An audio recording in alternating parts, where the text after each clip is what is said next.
Hello and welcome. Thank you for listening. My name is Sarah Baumert.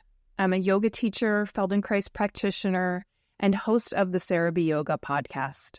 The Sarah B. Yoga podcast and my practice, Body Matter, is an interdisciplinary learning space where we explore the many ways that movement can help facilitate body acceptance and awareness, reduce pain and stress, regulate the nervous system, and build strength and ease.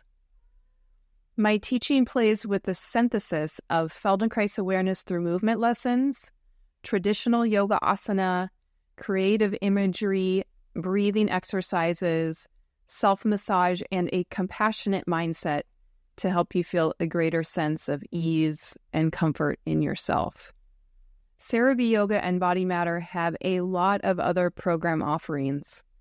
These podcasts are just a taste of my teaching.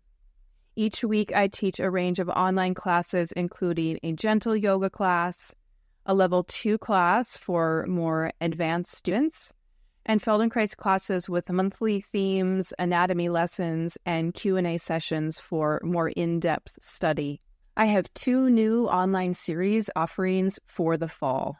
A Feldenkrais series titled Coming to Your Senses, an exploration of the spaces of the eyes, the mouth, jaw, ears, vocal and breathing apparatus. And my second course, Wakeful Body, the blending of yoga and Feldenkrais on Monday nights.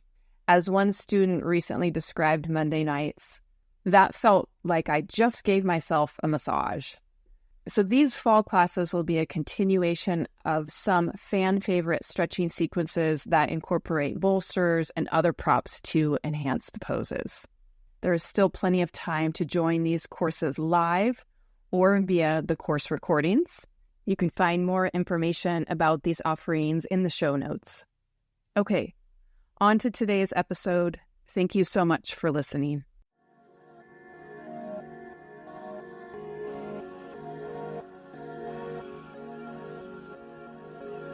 Hello, and welcome to the Sarah B. Yoga podcast. This podcast is an intersection of my yoga teaching and my training in the Feldenkrais method. Today's class is the second of a series of classes that I'm posting as an introduction to the Body Matter Feldenkrais series, Soften the System. Today, we take another Feldenkrais approach to practicing the ability to settle the body. And this class utilizes the really powerful effect that calming the hands can have on our whole system. Our hands, our palms, our fingers take up an enormous amount of room in our motor cortex. And if we can effectively calm or inhibit the unnecessary activity in one area of the motor cortex, the process tends to spread and extend to other areas in the motor cortex. So more areas than just the hand can then be affected. Also, slow movements are linked to a parasympathetic state of the musculature. Parasympathetic is the rest and digest part of our nervous system. Fast and quick movements are associated with the sympathetic activation of the nervous system. Sympathetic, that's your fight or flight or flee system. And when that's on, it's kind of an all or nothing situation. Everything is on board. You need to be able to run as fast as you can. But slow movements contradict that. Slow movements are linked to the parasympathetic.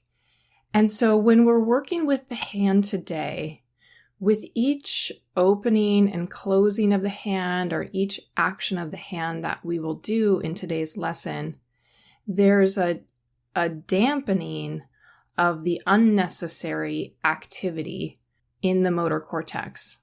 As long as that movement is slow and you're paying attention to how you can continue to reduce the effort. So in today's lesson, you might think, oh, we're doing something with our hand, but we're also doing something with our brain, with our entire nervous system.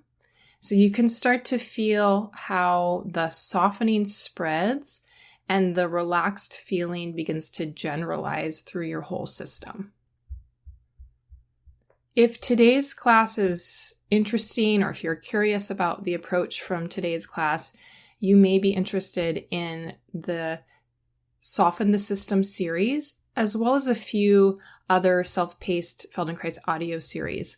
I'll put links for those in the show notes. You can also find links to my schedule of live stream classes on Zoom and other self-paced yoga and Feldenkrais courses that do include video. Okay, so let's start the class. So we will start with a short scan in standing. So from wherever you are, please stand.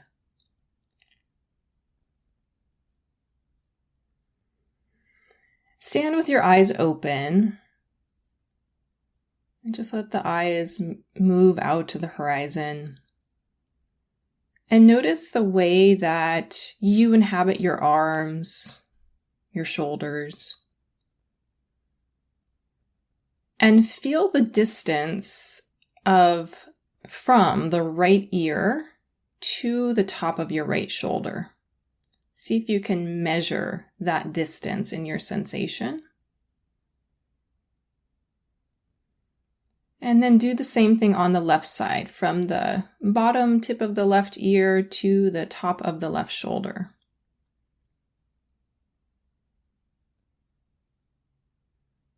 Maybe you feel a difference between the two sides.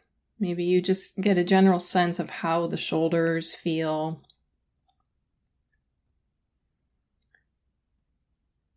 And observe your lower abdomen as you're standing. Does it feel relaxed? Does it feel like you can relax your lower abdomen? And just this general sense of how you inhabit yourself.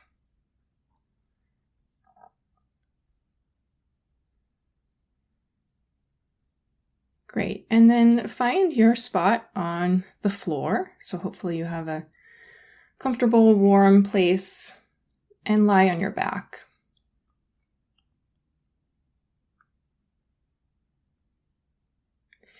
And as you come to lie on your back, you can have the legs long if that's comfortable.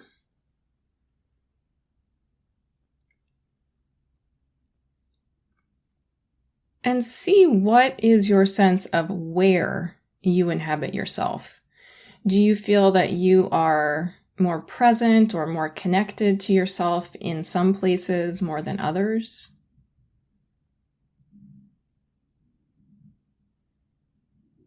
Are there several places that you feel you inhabit more fully?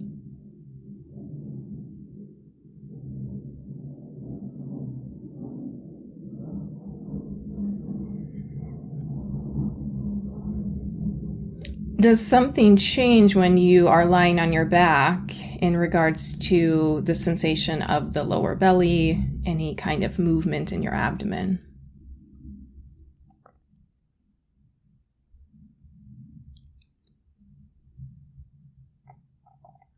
And sense the way the upper back meets the floor,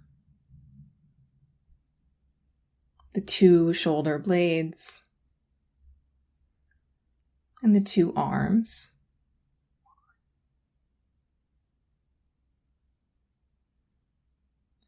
And notice, how do you inhabit your hands? Is one different from the other? Try not to change anything. If you feel you are more present in one hand, is that your dominant hand or is that your non-dominant hand?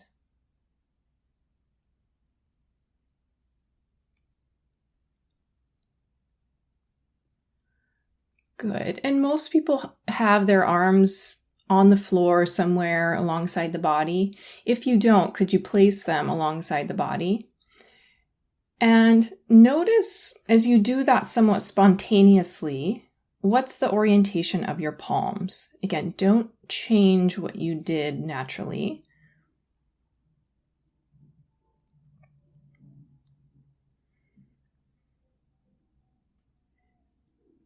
Good.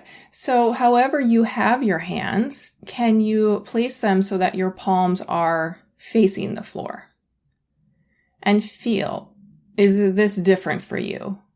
And if this is different, is it different just in your hands? Or is it different somewhere else?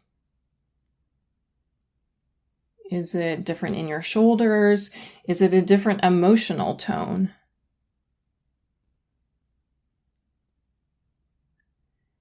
And then shift so that the back of your hands are on the floor and feel what that is like. So the palms will face the ceiling. What is different there? Do you feel the difference in your hands, or does it feel different somewhere else in you also?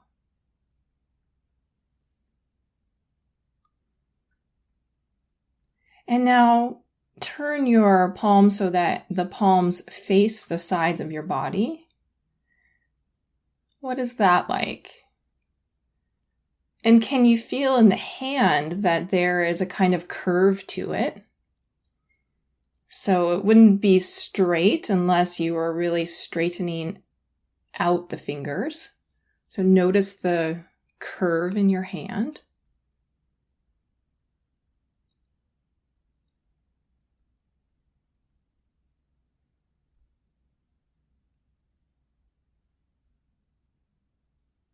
Good. Now bend your knees and stand your feet. And take each hand so that they're holding opposite elbows, so that your arms are out in front of you. Your forearms will be somewhat parallel to the ceiling. That's right. And your upper arm bones are parallel with one another. That's right. So your forearms are somewhat over your chest.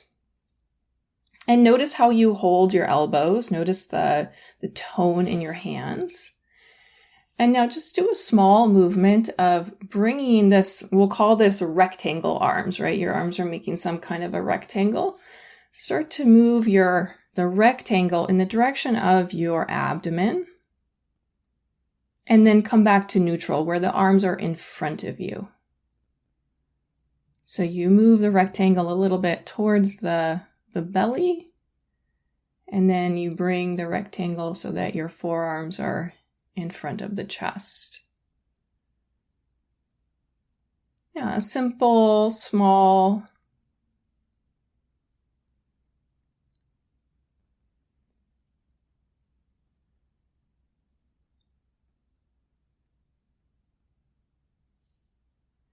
Great, and now start to move the rectangle upward in the direction of the head, as if you are going to bring the arms in the shape that they are to rest on the floor above your head. But you're not concerned in any way about getting the arms to that place. So you just starting to turn your attention towards yourself, your internal sensations, feeling where there is muscular work in yourself that may not be necessary for this movement.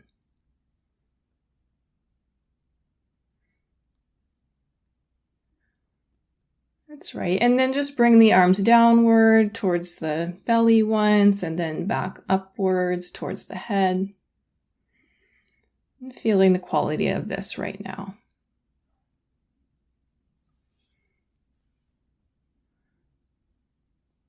Good. Let that go. Take your arms down alongside your body.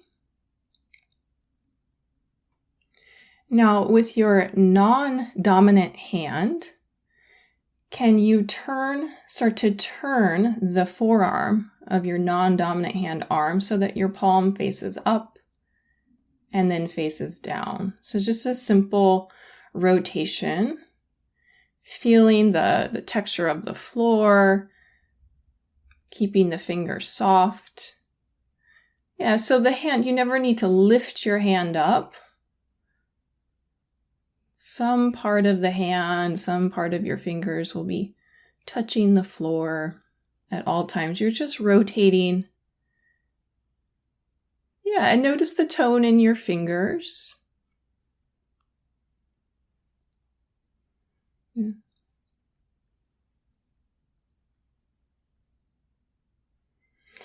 And then with this same arm, this same hand, turn your palm so that it's upward, facing the ceiling. And imagine a marble in the center of the palm. You can do a lot of this lesson with the eyes closed, so you're welcome to close the eyes. So imagine the weight of the marble, the texture, let the marble have a color.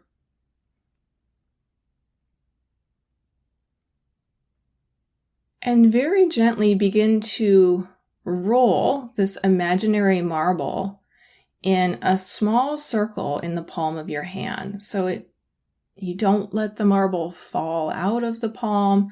You're just moving the hand in such a way that this imaginary marble would roll.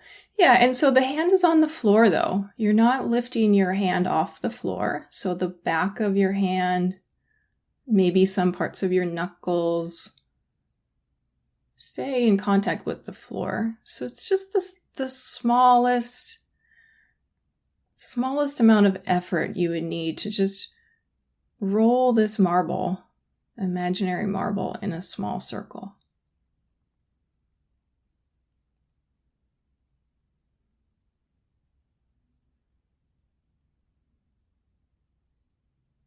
Trying to make the movement smooth and easy so you can become more and more sensitive to the marble.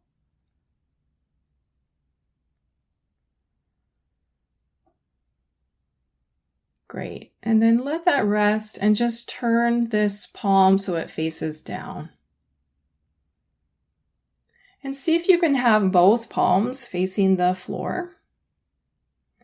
We'll continue working with the non-dominant hand.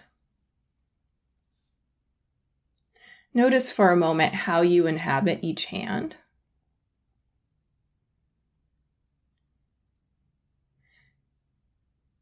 Now slowly lift the non-dominant hand away from the floor and then bring it back down. And notice how much work you do when you lift the hand. So how do you lift it? Do you lift the whole arm? Do you need to lift the whole arm? Can your elbow stay on the floor when you lift the hand? Does your wrist stay on the floor when you lift your hand?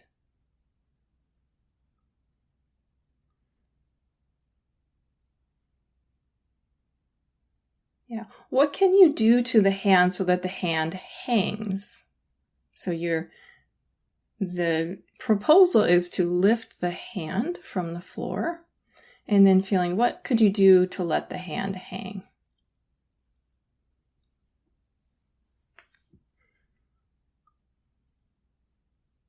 Good. And just pause and I'll describe an image to you working with the same hand. So imagine that the fingers of the hand are grasping the top of a cup. And it's as if you're going to lift the cup up into the air. And the fingers would actually come to hold the edge of the cup. And you lift the cup and then put it down again. So trying that as if you're holding the rim of a cup with your fingertips. So you're not holding the sides of the cup, but you're holding that top edge. And doing that, lifting the hand in that way, as if you're lifting a cup, making the hand softer. So can you keep doing that, lifting the cup and then lowering the hand down?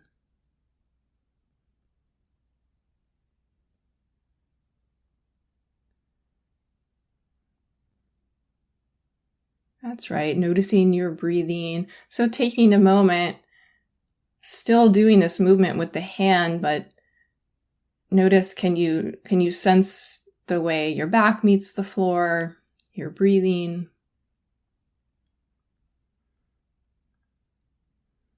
Great. Pause again. And we'll be doing a similar thing with this same hand, but I'll give you another image.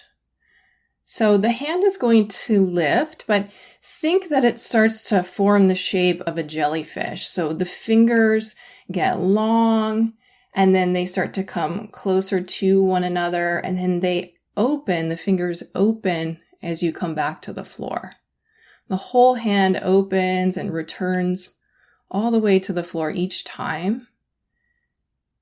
And thinking of the image of a jellyfish, feeling the shape of the hand as it lifts and then returns. And as the hand lifts, the fingers hang and the wrist will lift a little bit. So this is somewhat reminiscent to our lesson last week. And feeling how the elbow has to bend.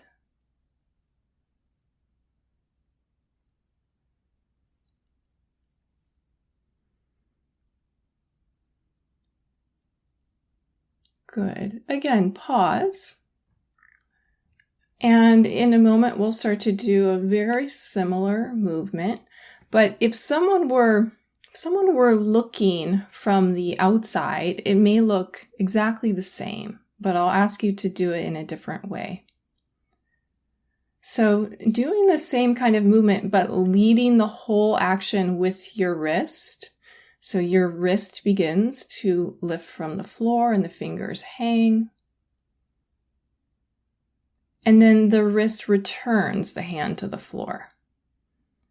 And just going slowly, seeing how you can initiate the action from the wrist.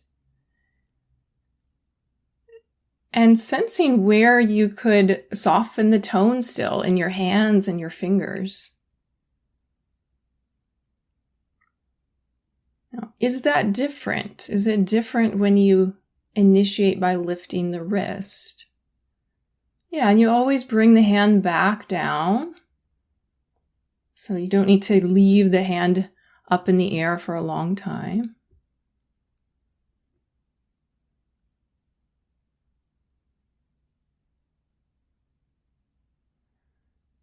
Good. Pause again.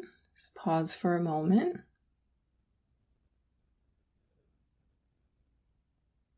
Sense your breathing.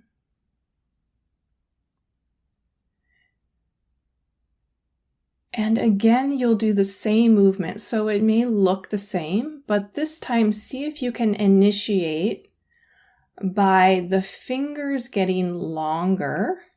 As you lift the hand away from the floor, the fingers get longer. And then the fingers open to the floor as the palm comes back to the floor. So the fingers get longer and they still hang. Yeah, your wrist will still lift, the elbow still bends, the hand still hangs. It's the fingers that are thinking of leading the whole thing. And just see if that is any different.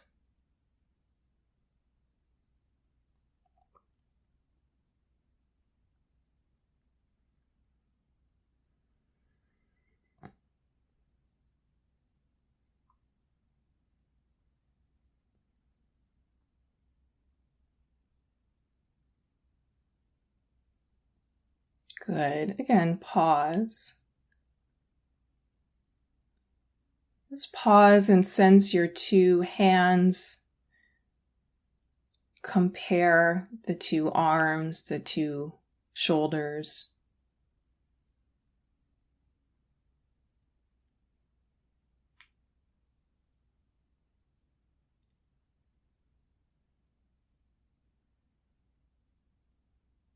Good. Now using the same hand, so your non-dominant hand, you'll start to lift the hand in a similar way, but this time think that the knuckles are leading the movement.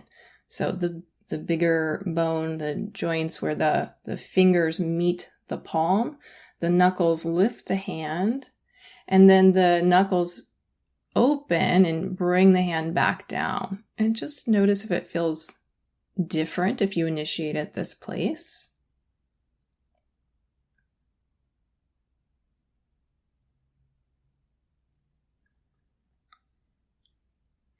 You can think about how many hundreds of things we grab for. And how do you know there's something in your hand? What's the feedback? What's the quality?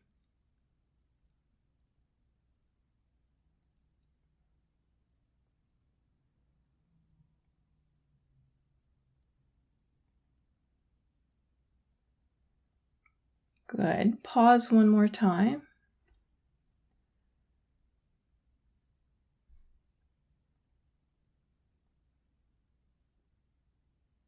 And now this time, you can think as though there's a mushroom underneath the palm of your hand, the center of the palm.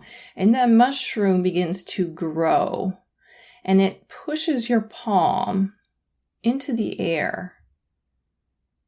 So your palm kind of folds around, and the fingers can still be soft. That mushroom is pushing your palm up. And then you push the mushroom back into the ground with the center of the palm. So it's the same idea of lifting and lowering the hand, as if the center of the palm folds around itself a little bit. Imagine this growing mushroom lifting the palm and then gently pressing the mushroom back into the earth.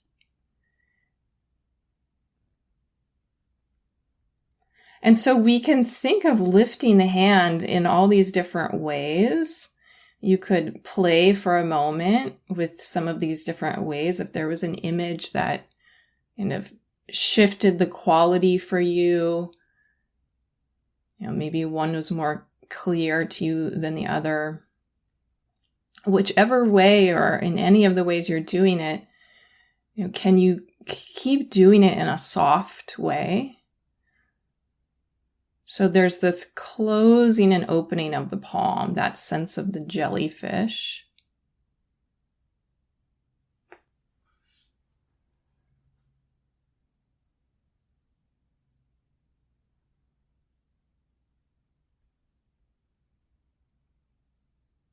Great. Okay, let that rest. You can take your legs long.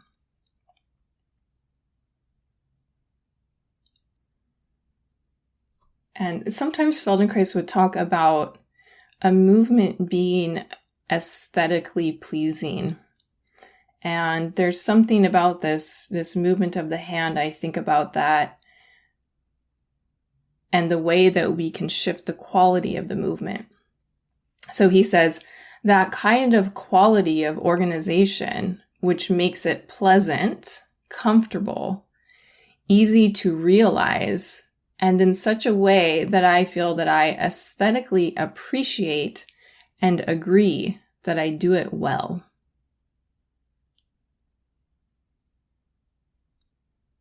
So as you pause here, notice how you inhabit this hand. How does it compare to the other?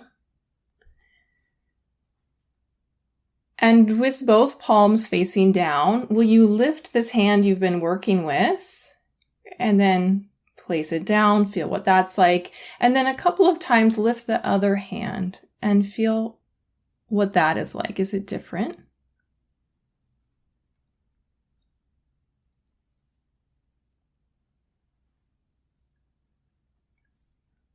Yeah, just seeing if you can notice any shifts. And does the hand that we've been working with, is it easier for you to change the quality, this idea of it, of an aesthetically pleasing quality, a pleasant quality? Is that more available?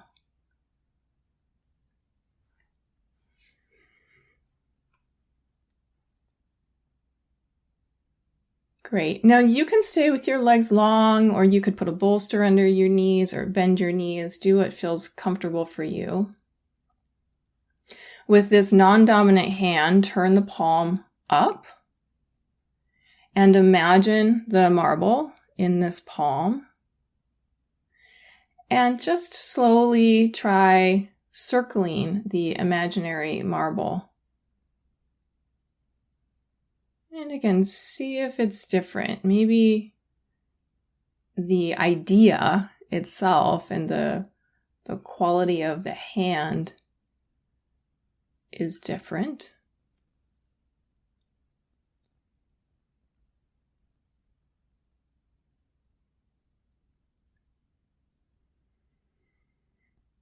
And as you're circling the marble, can you sense your breathing?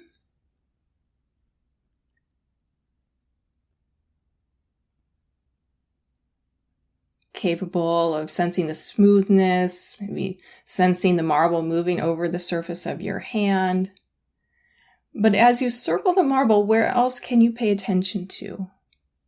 The relationship of your back to the floor, the pressure in your shoulders or elbow.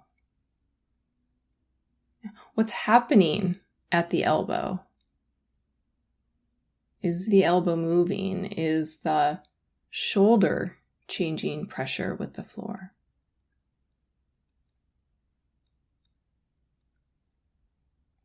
What do your eyes do? How do your eyes participate in making this circling action of the marble in the palm of your hand?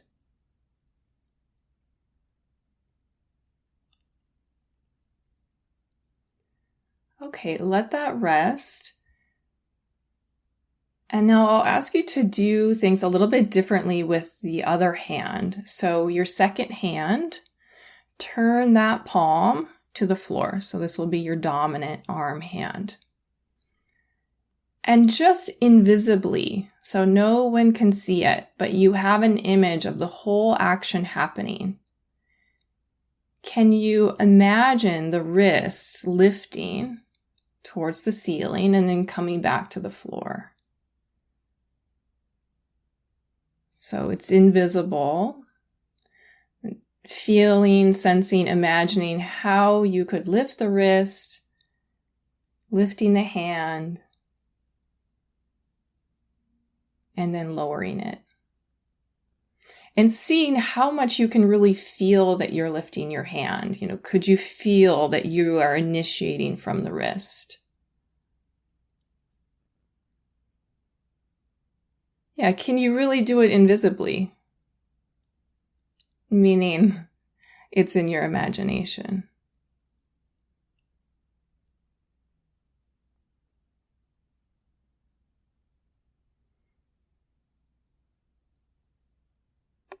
Good. Pause. And now invisibly lift the hand, but this time leading with the fingers. So there's a sense that the fingers hang and get long, and then the fingers open and come back to the floor.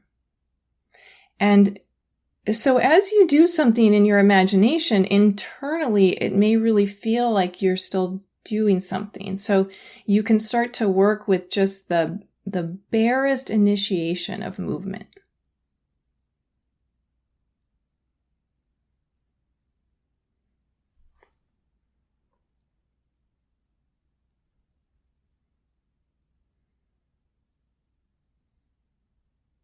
Good. Pause.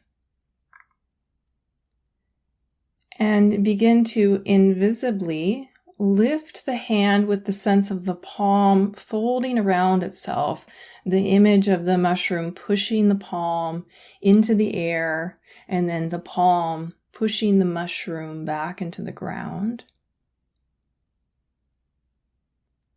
So how much of a sense of the jellyfish feeling can you get?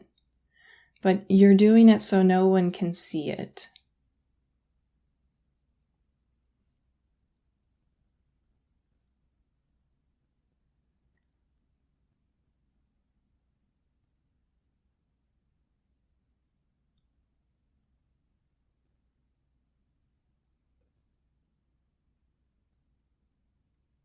Good. And now actually lift the hand. Imagining the jellyfish action or shape, and then lowering the hand. And just feeling, is the quality different than just a short while ago when you lifted and lowered this hand? Did doing it invisibly just a bit, did that make a difference?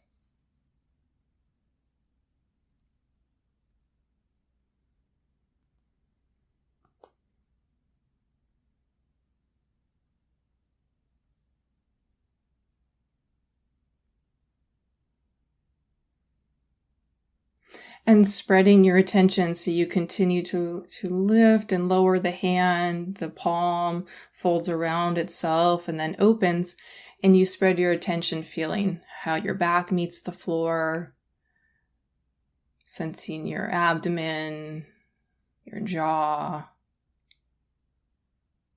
So could you keep this, whatever kind of rhythm or pace you have with your hand, and could you roll your head gently to one side and the other while you maintain this jellyfish action with your hand?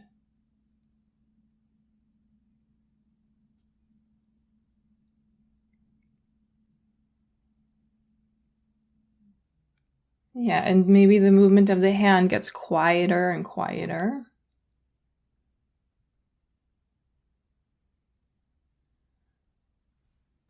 Great. Okay, let that pause and take a moment to rest.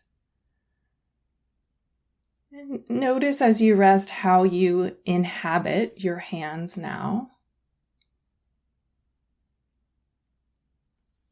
And maybe there's some kind of echo of this feeling in your hands.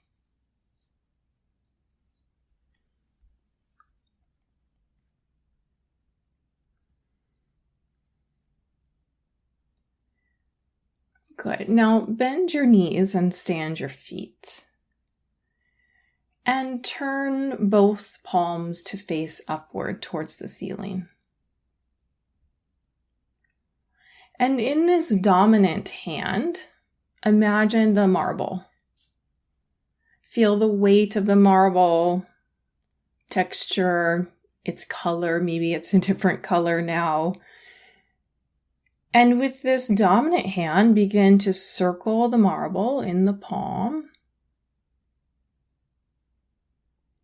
Gently circling the marble and feeling what else you can pay attention to.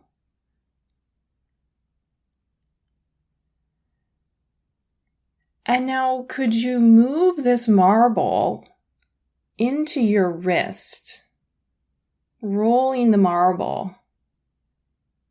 And that little kind of, it has to move over the thick part of the palm, and then you catch the marble in your wrist, and then start to roll the marble up your lower arm to your elbow. And then the wrist can sit in the pit of the elbow. That's right. And then roll the marble back down to the wrist and into your palm.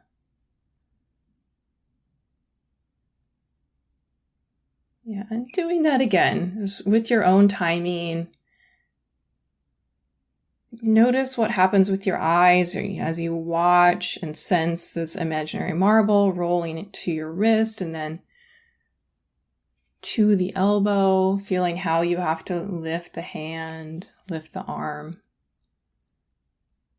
So you're continuously sensing the weight of the marble, and then from the elbow, roll the marble up the arm into your shoulder. So it would sit somewhere in the front of your shoulder.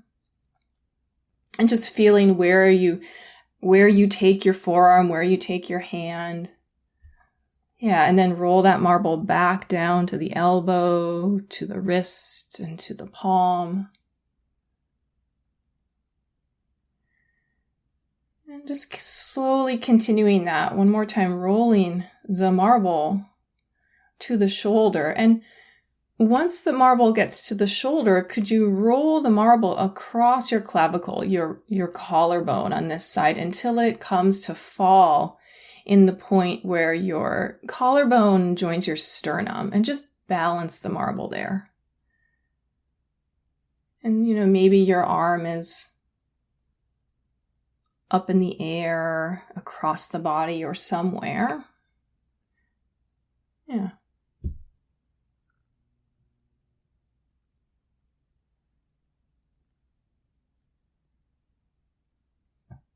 Great. Bring this arm, you can roll the marble back to the shoulder, to the elbow, the wrist, and the palm, and just let this arm rest. Come to your second arm, turn your palm up, imagine the marble in this palm, and just begin slowly to roll the marble over that thick part of the palm into the wrist, into your elbow.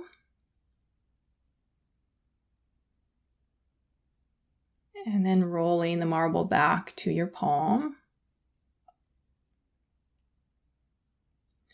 And then in your own time, finding a way to roll the marble all the way to this shoulder and again across the collarbone to rest or sit at the top of the sternum.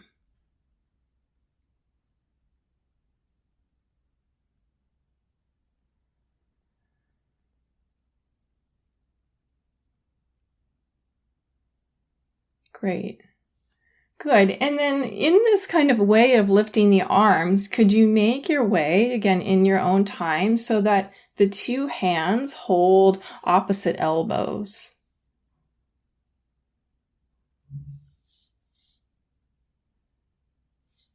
Great. And now just imagine this marble is still, just one marble is right at the top of the sternum. And could you move this rectangle arm shape a little bit to the right?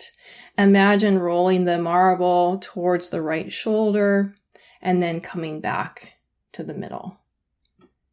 And do this a few times.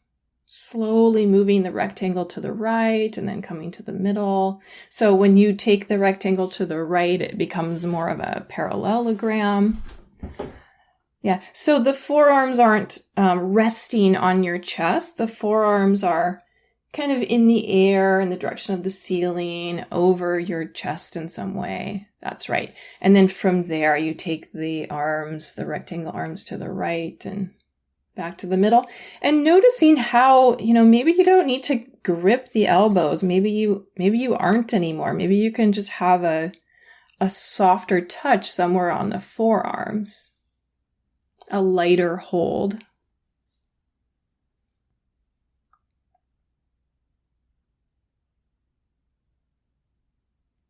Feeling in your arms and your shoulders where you can reduce the effort. And as you take the rectangle to the right, allow your head and your eyes to move to the right. And each time you return to the original position, the upper arms are parallel, kind of pointing towards the ceiling, and the head and the eyes come back to the middle every time.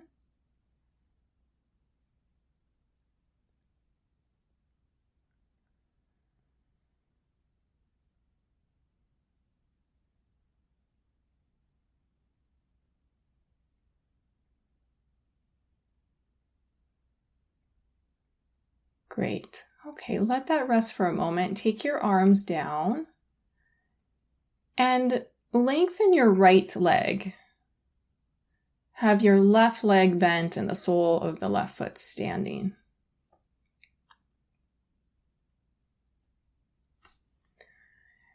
And lift your hands, lift your arms, make your way to holding your elbows or touching somewhere on your forearms so you come back to this rectangle position. And continue doing what you were just doing, tilting the rectangle to the right.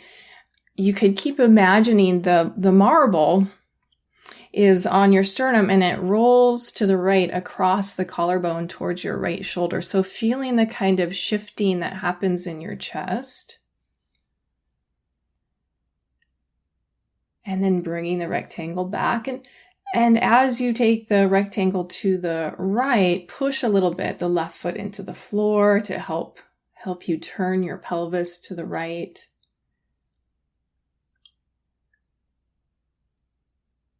Yeah, and the key here is where can you reduce the effort? So the foot helping does not need to all of a sudden become something that's a bigger effort, but it's including more of yourself in this action of the arms or the shoulders or the chest. It's feeling how it can include more of you. right? Our interest is in making the movement easy, light, simple, not necessarily bigger. Feeling how you can reduce the effort in your abdomen, in your jaw.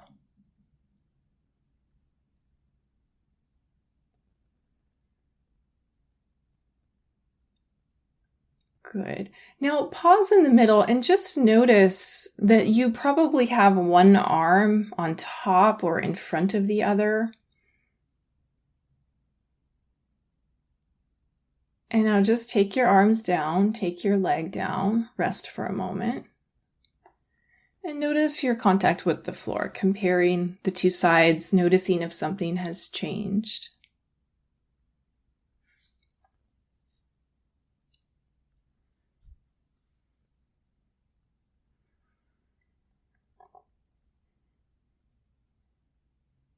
And bend your knees and stand your feet.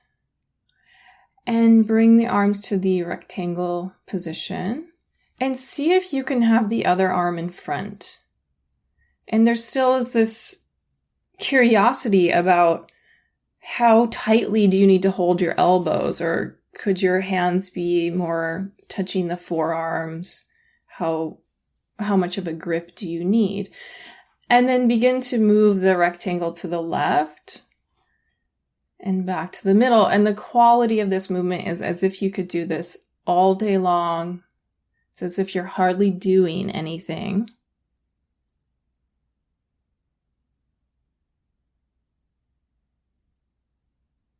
That's right. And if that image of the marble helps you, it may help you bring this more central area, the chest, into the movement. Imagining that the marble rolls from the top of the sternum to the left shoulder and then back to the top of the sternum.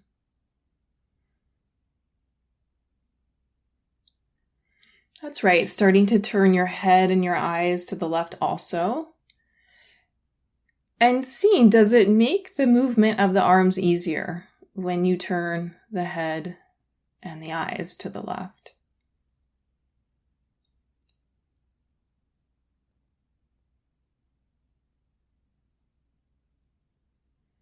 Yeah, so your attention is much more on the process and the sensation of what you're doing rather than how big the movement is.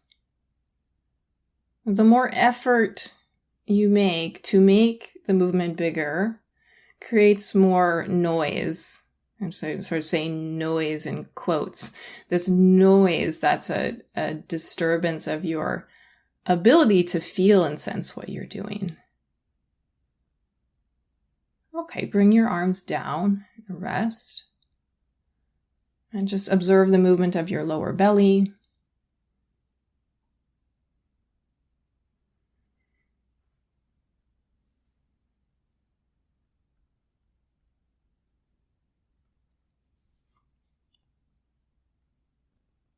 And now bend your right knee and take your left leg long. Bring your arms back to the rectangle shape. And start to tilt the rectangle to the left, taking the head and the eyes to the left, and the right foot pushes to support the movement of your whole self to the left.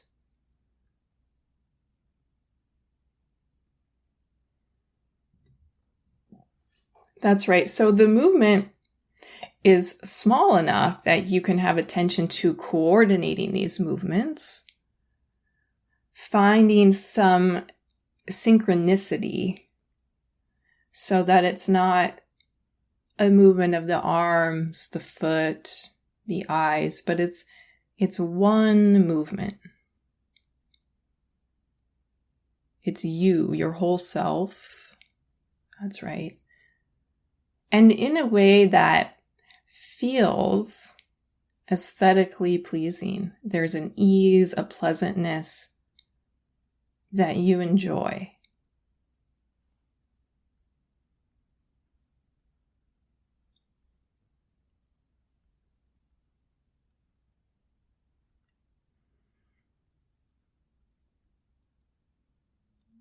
Good. Good. Take a moment to rest.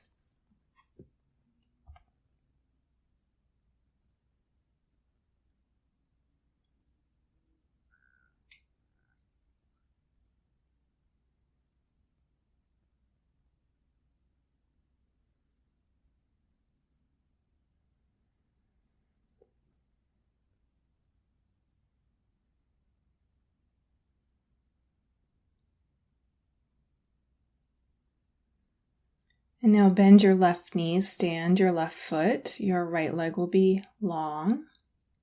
Make the rectangle with your arms.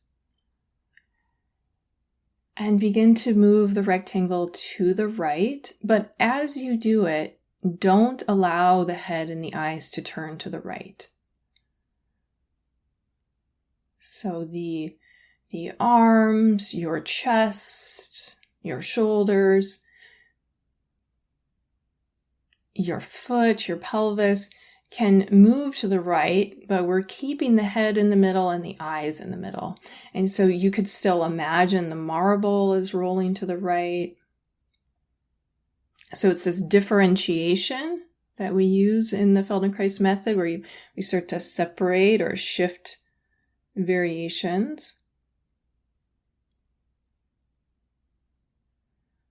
Good. Now let the head and the eyes move to the right with the arms. Let's see if something's easier.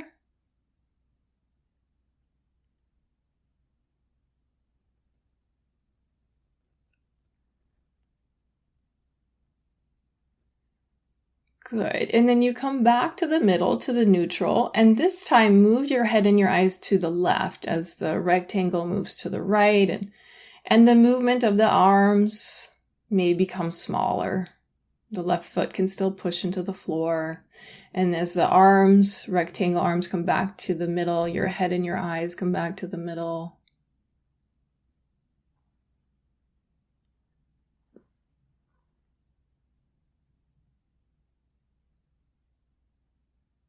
That's right. Yeah, so the left shoulder could leave the floor.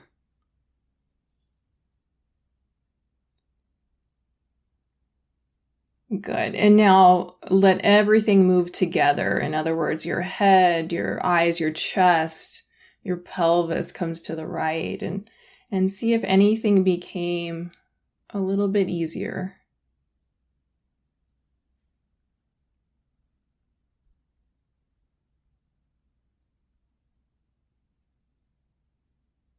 Yeah, you're not in a rush.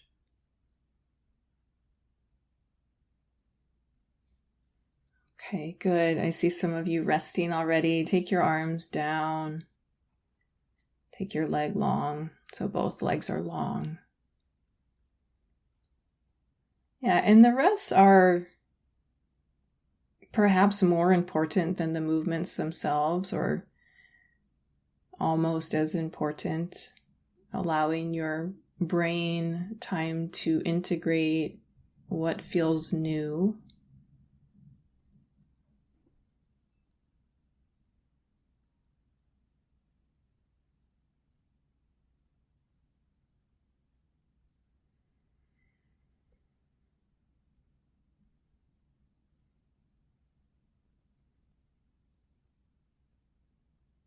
Bend your right leg, stand your right foot, and imagine that you have to roll the marbles from the palms of your hands up to your elbows and then to your shoulders, and let that be the way that your hands find the forearms or the elbows. And begin to move the arms to the left.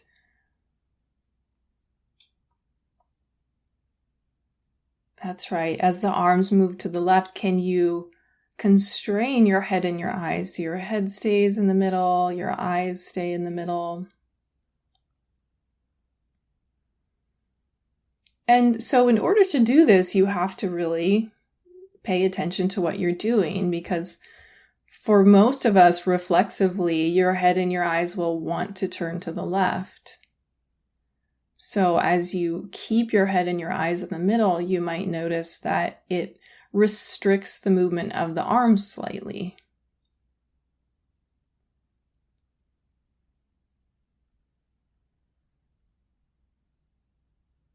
Good. Now, a few times take everything to the left together and see if it's easier or simpler in some way.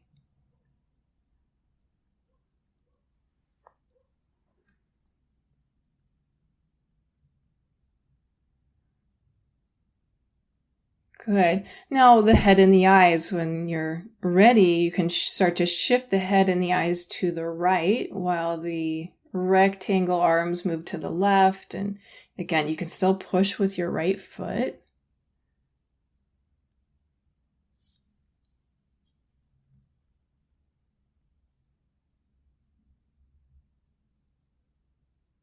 That's right. It's almost like you're looking behind your right shoulder.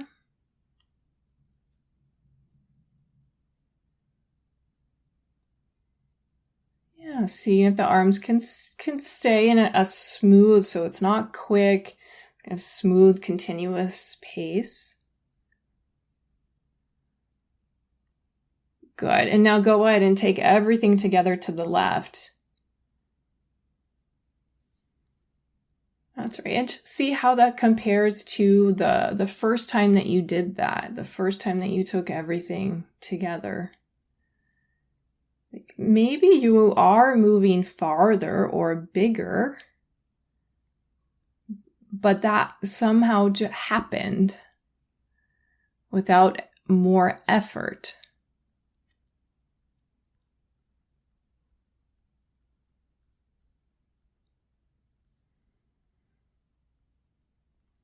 Good. And when you're ready, rest. Take your arms down, take your legs down.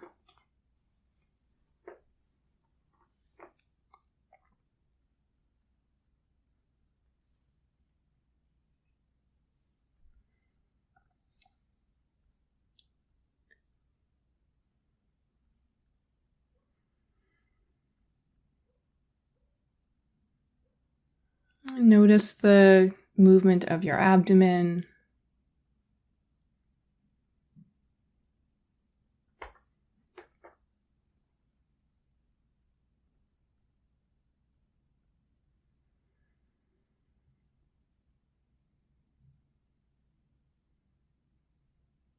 Okay, bend your knees again. So both feet are standing and lifting your arms in this soft way to bring the hands to their opposite elbow.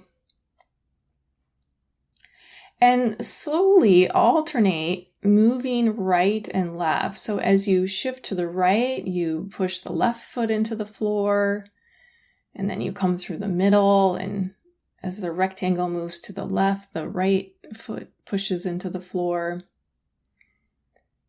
Yeah, and when you go to the right, you can let your right knee tilt to the right towards the floor. And when you go through the middle, all of you is in the middle. Your knees face the ceiling. And as you go to the left, your right foot pushes into the floor and the left knee can tilt. So you could imagine that your nose and your chin and your belly button are all in one line, and they're staying in one line as you turn your whole self. You don't have to use effort to keep that one line, but you can feel that all of you is turning to the right and all of you is turning to the left.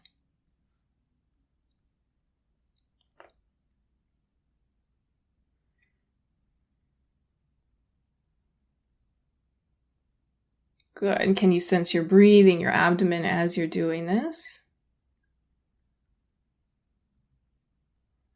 Great. Okay, bring your arms down. Let your arms rest. Keep your feet standing. Just take a moment to notice how you inhabit your hands. Have you been able to maintain this softness? Maybe you do a jellyfish action with one hand and the other, just reminding yourself of how soft that can be.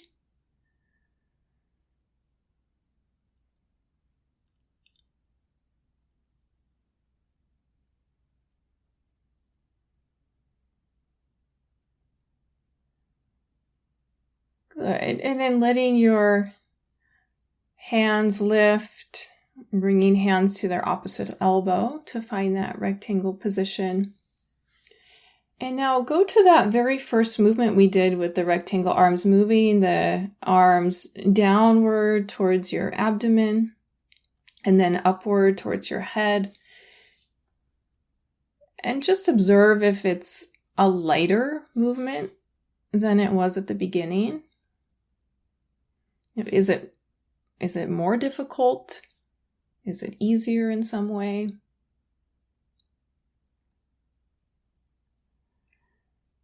Good. And then bring the rectangle arms to the middle so the forearms are above the chest.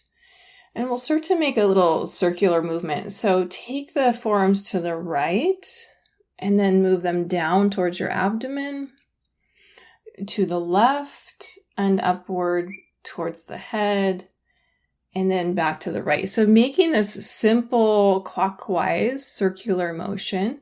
And you could imagine that the marble is on your chest and you're actually feeling that there's some movement, some initiation in your chest, your upper back to move or shift this marble in a circle. And feeling how the pressure is changing on the floor, how your back changes pressure. You can use your feet here still. Like, how would you push? When would you push one foot into the floor to make this movement not all about your arms?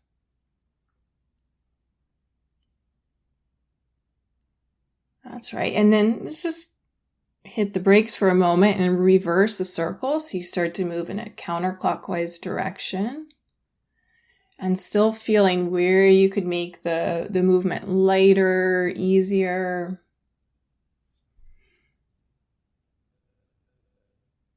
Feeling the changing contact of your back with the floor.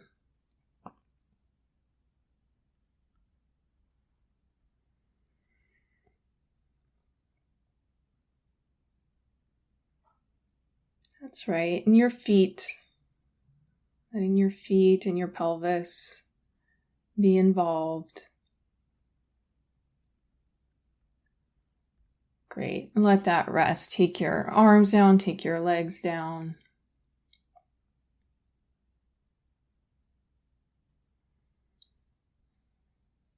And just observe, see if somehow you feel yourself a little differently than when we started.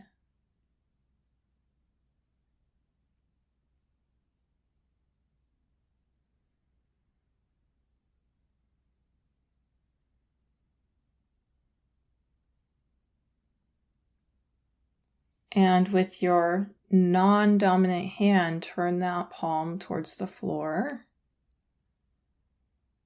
And slowly lifting at the palm, so the fingers get a little longer, finding that jellyfish action, and then opening the palm back to the floor.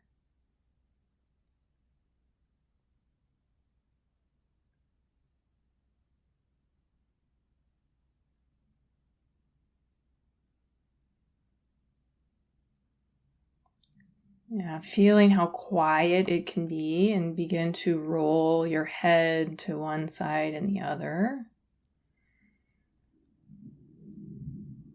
And keeping with this, whatever kind of rhythm or pace you have with this hand, rolling the head and then bend one knee, stand one foot, and the hand is still moving.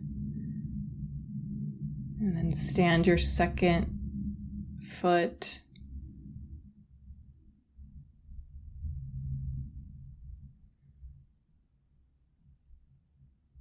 Good. And let your head rest, let your palm rest. Roll to either side to come up to sit. And from sitting, you can come up to stand. And take your time.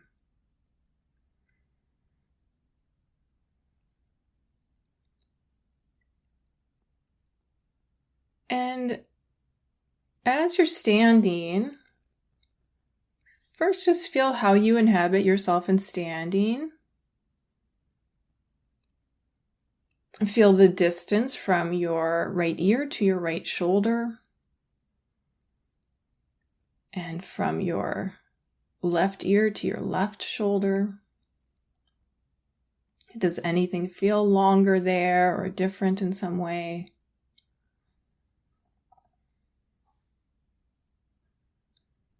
And observe if you can relax your lower abdomen.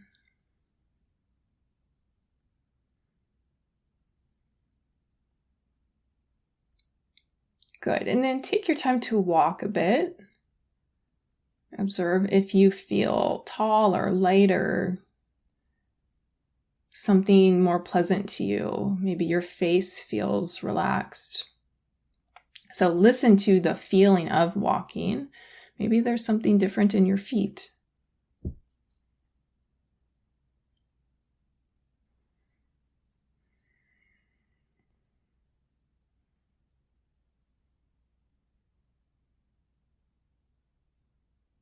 Great.